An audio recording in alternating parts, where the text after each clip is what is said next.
Support for Central Florida Public Media comes from the UCF College of Business, offering the new online space MBA. Designed for professionals in innovative and high-growth industries, beginning spring 2026, students gain advanced business skills through the lens of the space economy. Learn more at business.ucf.edu/space MBA. Baking soda bottle rockets and growing plants off our planet. You're listening to Are We There Yet? The radio show exploring space exploration. Hi, I'm Brendan Byrne. One commercial astronaut is helping kids build and launch their own rockets. For the second annual Baking Soda Rocket Day, Emily Calandrelli, known online as the Space Gal, is partnering with Arm & Hammer to help encourage kids to get excited about science, technology, engineering, art, and math, or STEAM. We'll get tips from Emily on how to maximize our own baking soda rocket and hear about her flight to space on Blue Origin's New Shepard. Then, as humans move towards exploring our moon and maybe even Mars someday, scientists are trying to figure out how we can live off of our planet long term. We'll speak with Florida Tech's Andrew Palmer about space agriculture. That's ahead on Are We There Yet?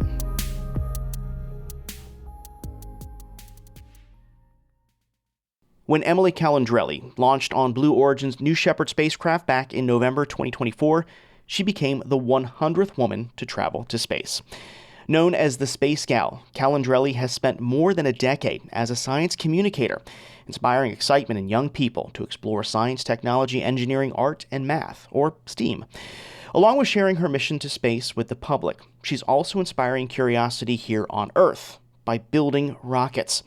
Emily is once again partnering with Arm & Hammer for the second annual Baking Soda Rocket Day. Across the country, 14,000 classrooms will be making rockets on October 9th. Here to talk about the global event and share some engineering tips on making our own baking soda and vinegar rockets is the Space Gal herself. Emily, welcome to the show. Thank you for having me. Hey, so I've been following your career since I started reporting on this beat. You've doing such exciting things, but really what's coming up now is this National Baking Soda Rocket Day. That sounds really cool. What is it? Yeah, this is the second annual Baking Soda Rocket Day. We are going to break a record that we created ourselves last year, which is to launch the most baking soda rockets across the country in a single day. So this is a way for kids to build their own baking soda rockets with Arm & Hammer baking soda and really get hands-on experience with STEAM. And the goal is to inspire that science confidence in kids from a young age. And so I'm excited to come back a year later and almost a year after my own space flight. We're going to Queens, New York to a school there, and I'm going to help them launch their baking soda rockets. You did not launch to space on a baking soda rocket though, right? It was a much different fuel. No, mine used a little bit of a different fuel, for sure. Baking soda rockets, I remember doing them in school. I mean, it is such a visual and physical representation of physics and science. And I know you spent the past few years as a science communicator really bringing these visual and hands-on science experiments to kids. Why is it so important to see the baking soda rocket take off and help explain science that way? This is an easy enough science experiment that kids can build it with their own hands. They can put their own spin on it. And so these kids, they form teams, they create this rocket. And so it feels like they're becoming little scientists and little engineers in the process. They're thinking like them from a young age, and they create something that they're proud of. And then at the end, they literally launch a rocket that launches like 20, 30 feet in the air, which is a pretty cool payoff for any science experiment. It's one of the best hands-on science experiments that you can do with accessible materials. As an engineer yourself, Emily, do you have any tips for building this baking soda rocket? How can I go to 30 or 40 feet? So the experiment that you can do within the experiment is whether or not you choose a paper towel or a napkin or toilet paper to hold your Arm & Hammer baking soda. Because of course the reaction is Arm & Hammer baking soda plus vinegar creates an acid-base chemical reaction that creates carbon dioxide bubbles. You put them all in a 2-liter bottle, you put a cork in the end. Those bubbles build and build and build and build, and eventually the cork can't take the pressure anymore. It shoots downward. All of that air moves downward. The rocket goes upward. The thing that you can do is if you use a paper towel, you make the reaction go slower because it takes longer for the vinegar to seep in. And because it goes slower, it allows more air to build up. So your rocket's going to go higher. The flip side of that is that it's going to take like 2 or 3 minutes to launch. But if you use the toilet paper, then it happens a lot faster. It'll launch within 5 to 10 seconds. It'll go up 10 to 15 feet in the air. So it's a little bit of a trade-off. Like, do you want your rocket to go fast and not quite as high, or do you want to be patient, let it take a little while, and then go like 30 feet in the air? Demonstrations like this are coming to classrooms. All of this stuff is so much more accessible. I had to wait for Bill Nye or Beekman's World to come on TV, but now with some of the stuff that you're doing, kids have access to this on YouTube. Like, science is there for them, right? It is. I mean, that's the beauty of the internet right now, is that science experiments are just a click away. I have 100 different science experiments in my books and on my YouTube channel that are all meant for families with kids ages 5 to 12. And a lot of them use materials that you have in your pantry right now. I have a whole playlist of science experiments that use Arm & Hammer baking soda, which is something that most families already have on hand. And so it's a really easy way for parents to introduce science to kids from a really young age. As I mentioned, I have been following your career, and my goodness, it was so exciting to see you launch. And we actually had one of your crewmates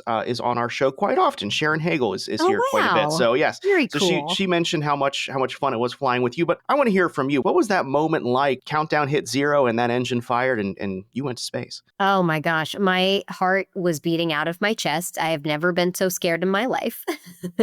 I think a lot of people do this and they're like, I've dreamt of this moment forever. No, I was terrified. I was very scared. When it launched, I think the awe took over the fear. And I just looked out the window and watched the earth fall away and the sky go from light blue to dark blue to black. And it was just the most magnificent feeling. Like, the overwhelming feeling that I had the entire time was gratitude. Like, I cannot believe I'm here. I cannot believe this is happening right now. Like, when you watch my video back, I keep saying, oh my gosh, I'm on a rocket. I'm on a rocket. And I just like keep saying these things that are happening because I can't believe it myself. And then when you finally see the earth from that perspective, it's like nothing else. It is the most overwhelming sense of awe. And it was like, I've seen pictures of our planet before, but this is the first time I'm seeing it with my own eyes. And the only other time that I felt this sense of awe and wonder was when I literally gave birth to my children. That is the only time I felt that same feeling. You're listening to Are We There Yet?, the radio show exploring space exploration. I'm Brendan Byrne. We're speaking with Emily Calandrelli about the second annual Baking Soda Rocket Day. Emily is a science communicator, author, host, and the 100th woman in space. She's known online as the Space Gal. It never gets old talking to people who have been to space and who do get to see our planet at a new perspective. It's called the overview effect, right? You know, did you feel that? Did you come back with a change in how you perceived who we are on this planet? Yeah, I mean, I have an interesting opinion on the overview effect, because I think the vast majority of people who we've heard say that they've had the overview effect have been traditional astronauts. The overview effect has been well documented in NASA astronauts, and NASA astronauts historically had come from a military background, had very similar backgrounds. And so they would come back and say, I saw the Earth with our paper-thin atmosphere, and I cared more about the environment. And I saw our Earth without the boundaries that humans created, and it made me care more about our neighbor and our international partners. And for me, those were values that I already held before I went to space. So it was like, what is the overview effect for me? And I'm still thinking through that, but I think the biggest takeaway that I had was that sense of wonder was something that I had felt as a mother. It was something that I think moms have felt for centuries. And it is the same wonder that we hold in our lives, in different parts of our lives. So it was something that for me was like very incredibly special and something I had felt before. And I think that makes me feel just more of a kindred with other moms who have felt that too. That's such an interesting point, Emily, because there are now so many different people are getting the opportunity to go to space, not just these professionally trained astronauts, right? I mean, how do you think that is going to shape the way that we think about space exploration and travel when more and more people like yourself get to go? I think right now it's going to be a bit of a struggle because we have typically only seen people who have been the cream of the crop, the top few percent of people in science and engineering go. And we've been trained to think that those are the only people who deserve to go. It has to be earned. And so when we see other people go in different ways, it challenges our worldview on who we think deserves to go. And now I think we're just going to be in that growing pain period where more and more people are going to be able to get that experience.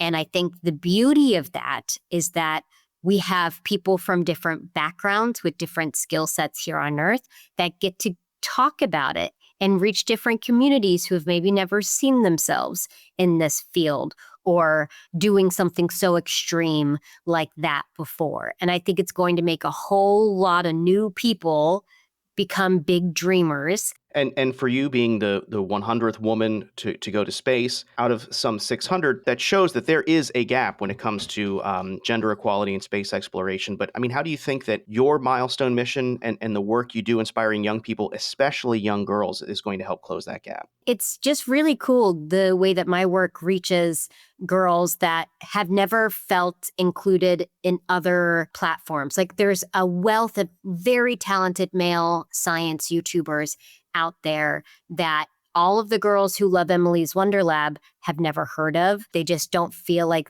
their content resonates with them, but they loved Emily's Wonder Lab. And so when I went to space, it felt like I was bringing all of those girls with me to be like, you guys belong here too. And when I go into those classrooms for Baking Soda Rocket Day, I'm going to talk about my story. I'm going to talk about my space flight.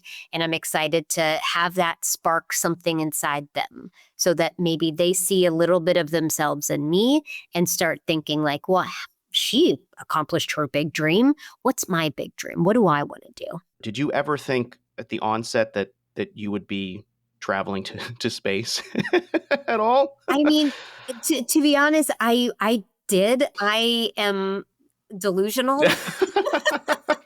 Like I have always been somebody who has set like very silly, ridiculous high goals for myself and then pursue them relentlessly. You kind of have to be a little bit delusional to think that these types of goals are meant for you because so few people get them. And then it's only delusional until it comes true. So yeah, I think that I have thought that I was going to specifically go on a suborbital space flight since I was in grad school and I learned about the progress with Virgin Galactic. And I thought, this is going to probably be the way that I get to go to space because it just felt more accessible and it felt like someone like me could find a way because I'm very scrappy and I'm very persistent and I can be quite annoying when I want to be. I can find my way to a dream by being a bit persistent. And so, yeah, it was something that I had hoped for a very long time. I don't know that I actually thought that this is going to happen, but I had hoped that I would find a way. Before I let you go, Emily, we've got the Arm & Hammer Baking Soda Project coming up. How can we participate if we're not at your school in New York? Yes. So it's happening in 14,000 classrooms around the country, which is so cool. There are so many people that are participating in it, more so than last year. Anybody can go to bakingsodarocket.com to learn a little bit more. And one more cool thing to tie back into the Blue Origin of it all is that this year, Blue Origin is participating and giving students postcards that they can decorate, and they will launch on a future New Shepard mission so that these kids who are participating in Baking Soda Rocket Day will also be able to walk away with something that they created that flew to space. Very cool. Emily, thank you so much for joining us. Thank you for having me. That was Emily Calandrelli, science communicator, who's also the 100th woman to travel to space, known online as the Space Gal. Still to come, space plants and how scientists are trying to grow food off of our planet. That's ahead on Are We There Yet?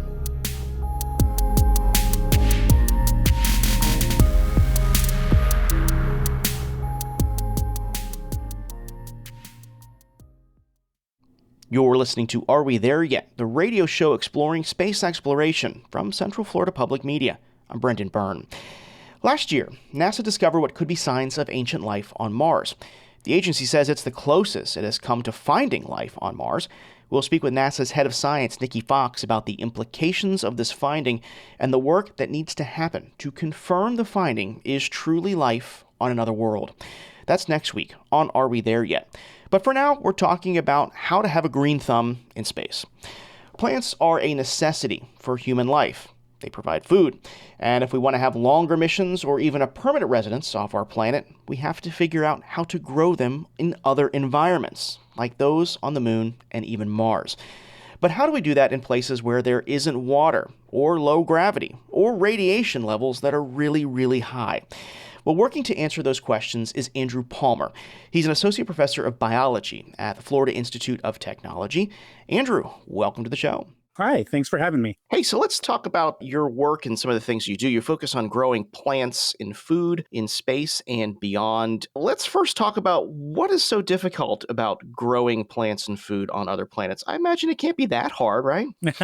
Well, so, the Martian is a great inspiration for the work that we do, but really there's a lot of different challenges for growing crops in space, depending on where you are. So there's challenges on whether or not we're in low Earth orbit, so say on the International Space Station, whether we are on the moon or on Mars. And so some of those challenges include the difference in gravity. So, plants have evolved in a 1G environment. And so we're not 100% sure how plants are handle microgravity. Well, we understand microgravity, but we don't understand necessarily how they're going to perform in the reduced gravities of the moon and Mars. So we're still trying to understand the properties of water in these environments, in fact. That's a big issue. We also have radiation. So how do we shield plants properly for the growth and the radiation? And then where we fit in a lot is just trying to understand how to provide nutrients to the crops that we're going to grow there. So transporting fertilizer is really going to be potentially expensive. So we look at ways to use the materials that are on the lunar surface or on the Martian surface and try and extract useful nutrients out of that so that we could actually make our own fertilizer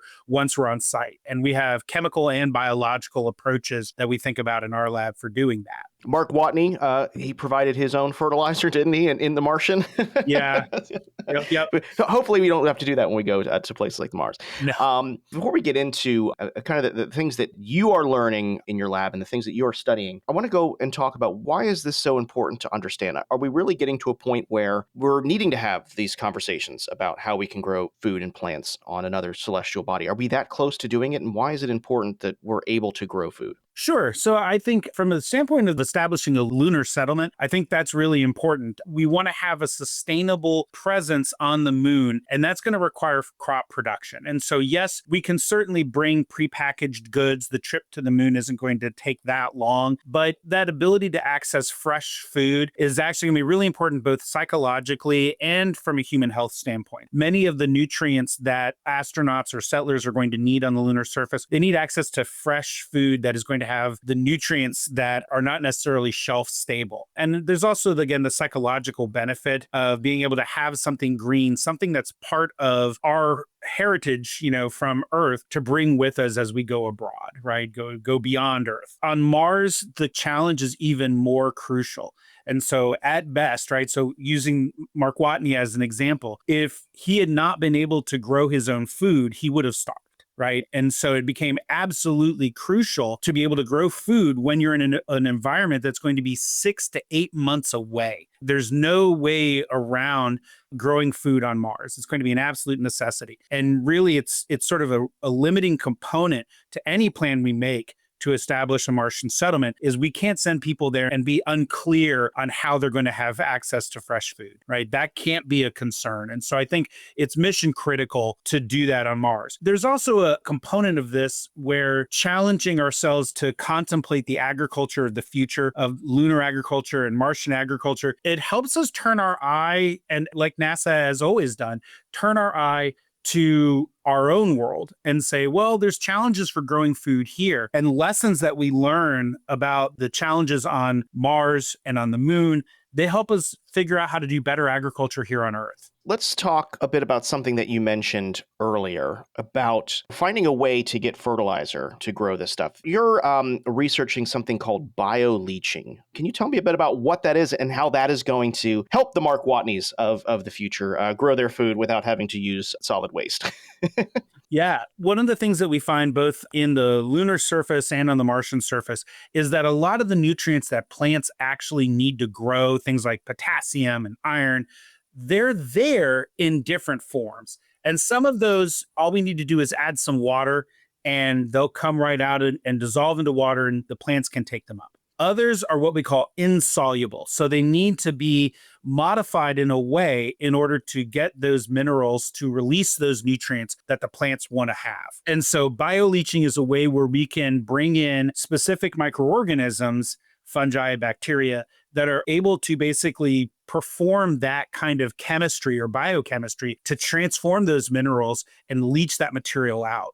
We've actually been studying this off in different ways for a couple of years now. And we recently got some funding along with some collaborators at Winston-Salem State University, who's a longtime collaborator, Dr. Rafael Lareo, where we're actually going to get a chance to do this and see if we can take the material from, say, the lunar surface, leach those minerals out or weather those materials out biologically, and then apply them to plants. So can we use the surface of the moon to support a hydroponic system on the moon when settlers get there? Fascinating. You're listening to Are We There Yet? Here on Central Florida Public Media. I'm Brendan Byrne. We're speaking with Andrew Palmer. He's an associate professor of biology at the Florida Institute of Technology. We're talking about growing plants on other worlds.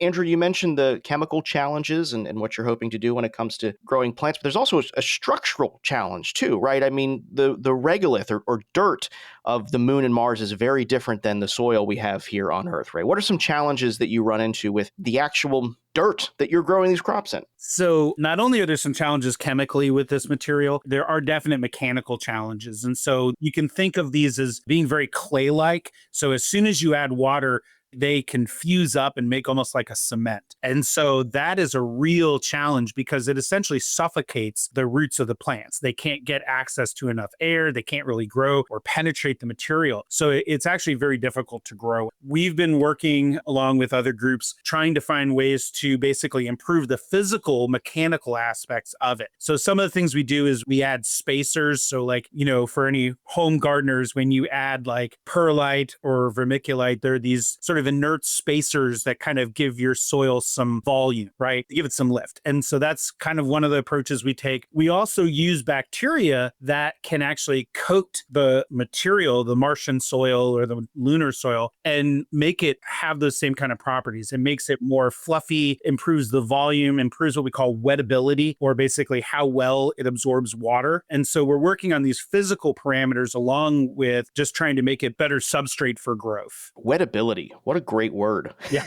That's so, as I actually am originally a chemist by training, and I get really interested in biology. So that's like all of the chemistry I like is biological chemistry. And now we've moved into this very exciting soil area, which I think is just learning so much about soil science and ecology and geology. I was laughing with one of my colleagues that we had an hour-long debate about what the definition of dirt was.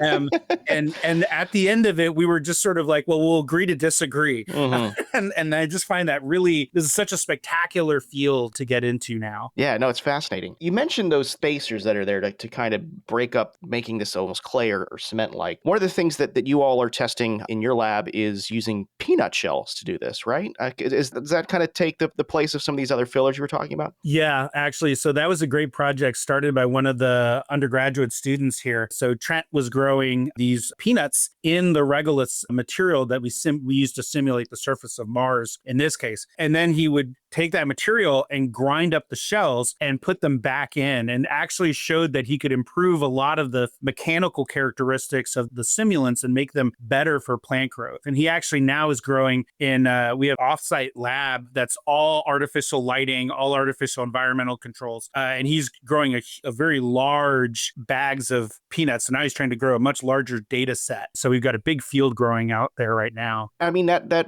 points to, using what you have, right? So you don't have to bring so much stuff with you. That's in situ resource utilization, right? You're using what you have there to make it work. That's really cool. Absolutely. Yeah. And that's kind of our big focus is, we refer to the work we do as sustainable space agriculture, looking at how much can we leverage from the on-site resources to basically make life a little bit easier and ensure that food security and food safety when our settlers arrive on these locations. This question comes from my producer, Marion Summerall, who has a peanut allergy. would that affect anything? Is she not going to be able to go to Mars and eat any of the crops that are grown in this peanut regolith? So the peanuts are a proof of concept. Okay. So I think, but we're looking at similar ideas where we can take the parts of the plant that we don't eat and can we incorporate them into another mechanism? So actually, I have another student who's working on using what we call the inedible biomass, or the stuff you can't eat. And she's actually using it as food for oyster mushrooms. And so we're basically closing part of that loop in the habitat by saying, okay, we'll take the parts of like a tomato plant that you can't eat, and we'll use that to grow mushrooms that then you can put on some other food, right? So we can supplement our food budget that way. I was hoping the answer was she couldn't go to Mars because I need her to work on this show. So, well, finally, Andrew, you mentioned you're trying all these proof of concepts, you're growing stuff here. How do you actually accomplish growing this stuff and mimicking the environments that these plants will be growing in? How do you mimic the environment of the moon and Mars here on Earth to say that, hey, this might work? The first thing is it's important to understand that we're not going to be growing out on the surface of Mars, even though there is an atmosphere there. It's way too thin and it's not going to be suitable. So, we're going to be working in these controlled environmental chambers and conditions, right? So a habitat. So we do a lot of work with all artificial lighting. So we have a couple of different facilities, tents and rooms where all the lighting is artificial. The seeds that we germinate in there and grow there all the way to, their next generation have never seen daylight. So they've only seen artificial lighting. We use these simulants that are made out of Earth proxies of the lunar surface or the Martian surface. And so those mimic mineralogically and mechanically what growing on those surfaces will be like. And then, we think about that in that context, right? So we're dealing with an artificial environmental chamber, and then we're dealing with these simulants. And we're constantly refining how much the simulants actually look like the surfaces that we want to end up landing on, right? So I think there's a constant dialogue between the research community that are using these simulants and the producers of the simulants themselves. Fascinating conversation. Andrew, if you need a taste tester, you know where to find me. I'm happy to come out there and try some of the stuff that you've grown. Andrew. Pretty tasty. I'm sure it is. Andrew Palmer is an associate professor of biology at the Florida Institute of Technology. Andrew, thanks so much for joining us. Thanks for having me. That's going to do it for this week's show. If you're not already, be sure to subscribe to the show's podcast feed so you never miss an episode. Do that on Apple Podcasts, Spotify, or really wherever you get your podcasts. Stay connected with this show. Follow us on social media. We're on Instagram and Facebook. Our handle is @AWTYSpace. And if you got an idea for a future episode of the show, or you think you might make a great guest, well, reach out to us. Our email is arewethereyet@cfpublic.org. Are We There Yet is a production of Central Florida Public Media. Our intern is Orion Boone. Our producer is Marion Summerall. Our director of audio is Brad Waldo. Editorial guidance comes from LaToya Dennis. Support for Are We There Yet comes from our listeners. Until next week, I'm Brendan Byrne. Thanks for listening.